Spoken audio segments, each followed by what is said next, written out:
Hello दोस्तों, तो स्वागत है हमारे यूट्यूब चैनल एग्ज़ाम बोर्ड पे। तो दोस्तों आज हम बात करते हैं पॉलिटिकल साइंस। पॉलिटिकल साइंस में हम सेकंड चैप्टर की बात करेंगे, एक दलीय प्रभुत्व का दौर।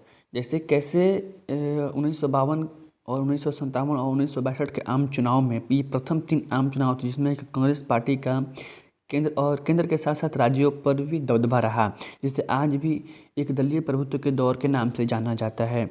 और इस सेशन में हम ऑब्जेक्टिव के साथ साथ उसके इर्द गिर्द जो भी क्वेश्चन बनते हैं उसकी बात करेंगे। जैसे पहला क्वेश्चन है, भारत में कैसी व्यवस्था थी? वर्तमान में भारत में कैसी व्यवस्था है? तो वर्तमान में भारत में बहुदलीय व्यवस्था है, क्योंकि यहाँ एक दल के अलावा अन्य दलें भी काम करती हैं। लेकिन 1952 का जो प्रथम आम चुनाव था, 1952 से 1962 तक केंद्र और राज्यों में केवल एक ही दल का प्रभुत्व था, वो था कांग्रेस पार्टी। क्योंकि उसके इर्द गिर्द अन्य कई पार्टियां थीं, लेकिन उनका अभाव रहा, सत्ता में जाने के लिए उनका अभाव रहा। बात करते हैं स्वतंत्रता प्राप्ति के बाद भारत में कांग्रेस पार्टी का दबदबा रहा। ठीक है, यहाँ अभी बात किए हैं, हम अभी बोले भी हैं कि स्वतंत्रता 1947 के बाद भारत में कांग्रेस पार्टी का दबदबा रहा, जिसे एक दलीय प्रभुत्व के दौर के नाम से जाना जाता था, जिसे एक दलीय प्रभुत्व कहा जाता था। लेकिन 1967 के आम चुनाव के बाद परिस्थितियां बदल गईं और छोटी छोटी पार्टियां उभर आईं, जिन्होंने इस एक दलीय व्यवस्था को तोड़कर रख दिया। कहने का ये मतलब हुआ कि 1952 से 1962 तक एक दलीय प्रभुत्व का दौर था। मतलब केंद्र के साथ साथ राज्यों पर कांग्रेस पार्टी का दबदबा रहा। लेकिन 1967 के आम चुनाव के बाद परिस्थितियां बदल गईं, ऐसा नहीं रहा।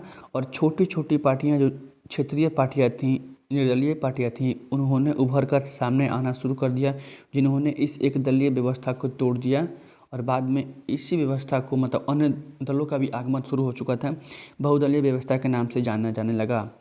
यहाँ से ऑब्जेक्टिव क्वेश्चन बनता है ये कि 1952 से 1957 के बीच, 1952 से 1962 तक भारत में कैसी व्यवस्था थी? तो 1952 से 1962 तक भारत में एक दलीय व्यवस्था थी। क्वेश्चन देखते हैं क्या करें कि एक दलीय व्यवस्था को तोड़कर नई व्यवस्था स्थापित की। वहाँ तक कि केंद्र और राज्यों में गठबंधन सरकार काम करने लगी। यहाँ तक ही होगा। यहाँ तक कि केंद्र और राज्यों में गठबंधन की सरकार काम करने लगी, जिससे भारत में बहुदलीय व्यवस्था स्थापित हो गई। अभी हमने बोला कि 1952 से 1962 तक भारत में एक दलीय प्रभुत्व का दौर था, लेकिन 1967 के आम चुनाव के बाद केंद्र और राज्यों में छोटी छोटी पार्टियों का उभरना शुरू हो गया, जिन्होंने इस एक दलीय व्यवस्था को तोड़कर रख दिया।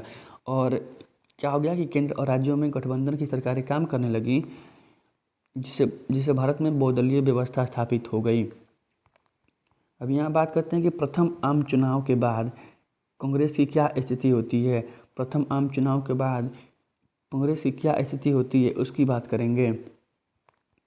यहाँ कुछ क्वेश्चन को देख लेते हैं। पहले क्वेश्चन है, भारतीय संविधान को कब अंगीकृत किया गया? और ये क्वेश्चन हमेशा पूछा जाता है, हिस्ट्री के साथ साथ पॉलिटिकल साइंस में भी पूछा जाता है कि भारतीय संविधान को कब अंगीकृत किया गया। तो भारतीय संविधान को 26 नवंबर 1949 को अंगीकृत किया गया। भारतीय संविधान को 26 नवंबर 1949 को अंगीकृत किया गया। अगले क्वेश्चन की बात करते हैं, भारतीय संविधान को किस वर्ष अमल में लाया गया? मतलब भारतीय संविधान को किस वर्ष अमल, मतलब पूरी तरह से अडॉप्ट कर लिया गया। तो भारतीय संविधान को 26 जनवरी अर्थात लागू भी किया गया। 26 जनवरी 1950 से भारतीय संविधान अमल में आया। और ये क्वेश्चन हमेशा पूछा जाता है कि भारतीय संविधान को किस वर्ष लागू किया गया, पूरी तरह से लागू कर दिया गया। तो 26 जनवरी 1950 को भारतीय संविधान को लागू किया गया। ये भी क्वेश्चन होता है।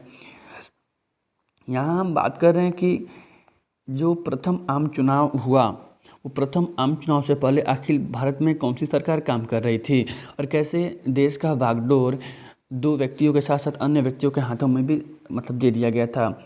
बात करते हैं, उस समय देश में अंतरिम सरकार काम कर रही थी, जिसकी स्थापना 2 सितंबर 1946 को हुई थी। अंतरिम सरकार जिसके अध्यक्ष लॉर्ड वेवेल और उपाध्यक्ष पंडित जवाहरलाल नेहरू थे। वास्तव में कहा जाए तो भारत के प्रथम प्रधानमंत्री सरदार वल्लभ भाई पटेल को बनाया जाना था, क्योंकि देशी रियासतों के साथ साथ उन्हें अन्य कामों को सौंप दिए जाने से उनकी मान्यता ज़्यादा प्रचलित हो गई थी। लेकिन जब 2 सितंबर 1946 को अंतरिम सरकार की स्थापना हुई तो उसका उपाध्यक्ष पंडित जवाहरलाल नेहरू को बनाया गया। इसी के चलते भारत का प्रथम प्रधानमंत्री पंडित जवाहरलाल नेहरू को बनाया गया था सरदार वल्लभ भाई पटेल को। यहाँ से क्वेश्चन बनता है कि अंतरिम सरकार की स्थापना कब की गई? तो 2 सितंबर 1946 को अंतरिम सरकार की स्थापना की गई। अंतरिम सरकार के अध्यक्ष कौन थे? अध्यक्ष लॉर्ड वेवेल थे और उपाध्यक्ष पंडित जवाहरलाल नेहरू थे। इस अंतरिम सरकार में कुल 13 सदस्य शामिल थे। साथ ही इसमें यह भी कहा गया कि देश का शासन लोकतांत्रिक रूप से निर्वाचित सरकार के द्वारा चलाया जाएगा, अर्थात चुनाव कराने होंगे। स्वतंत्रता प्राप्ति के बाद चुनाव कराना एक बहुत बड़ी मुश्किल काम था, क्योंकि अभी देश का जन्म ही हुआ था कि चुनाव कराने की नौबत आ चुकी थी।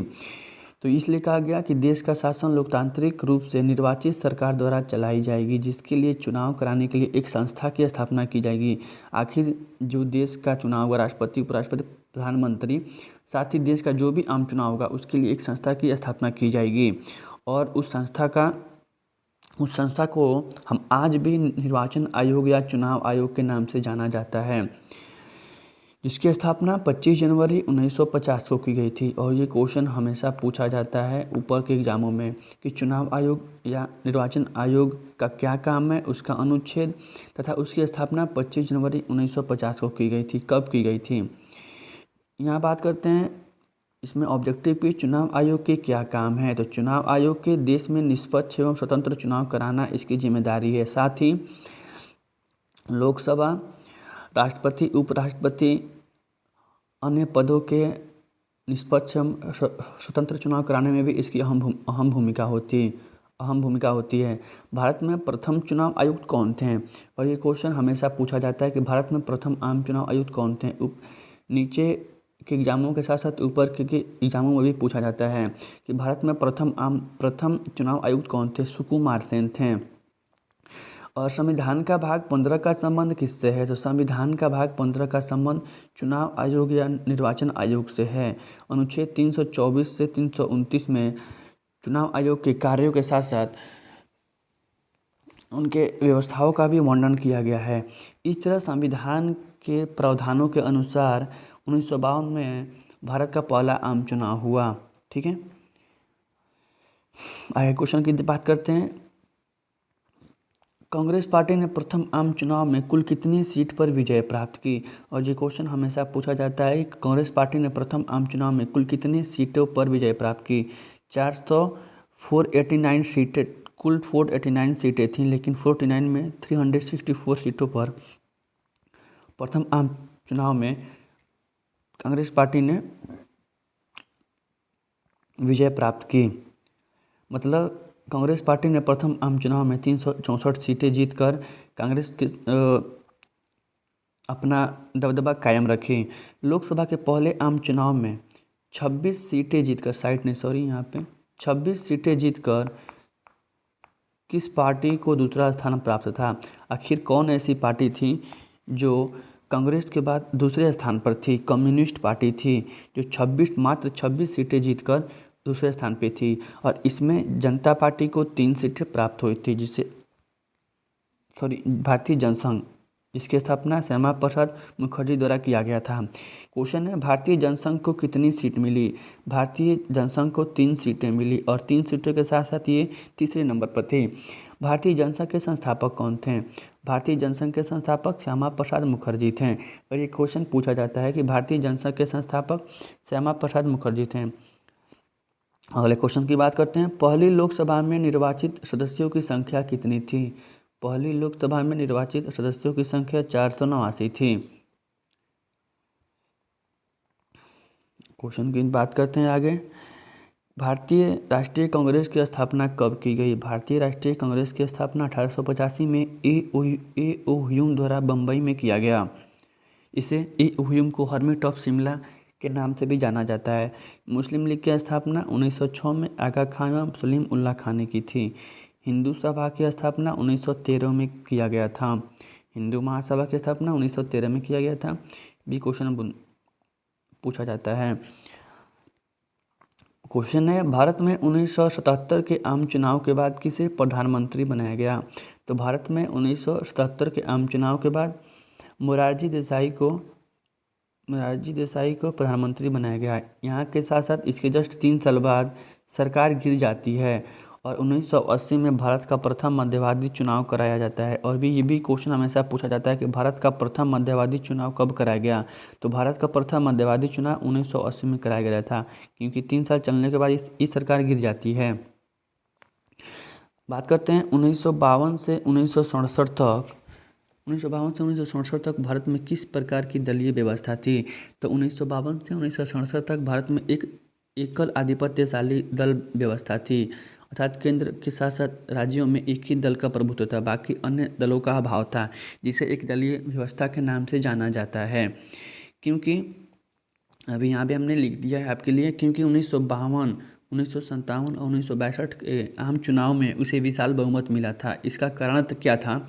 आखिर कांग्रेस पार्टी को 1952 का जो प्रथम आम चुनाव था, सुन लेते हैं, आखिर कैसे प्रथम आम चुनाव में कांग्रेस पार्टी का ही दबदबा रहा?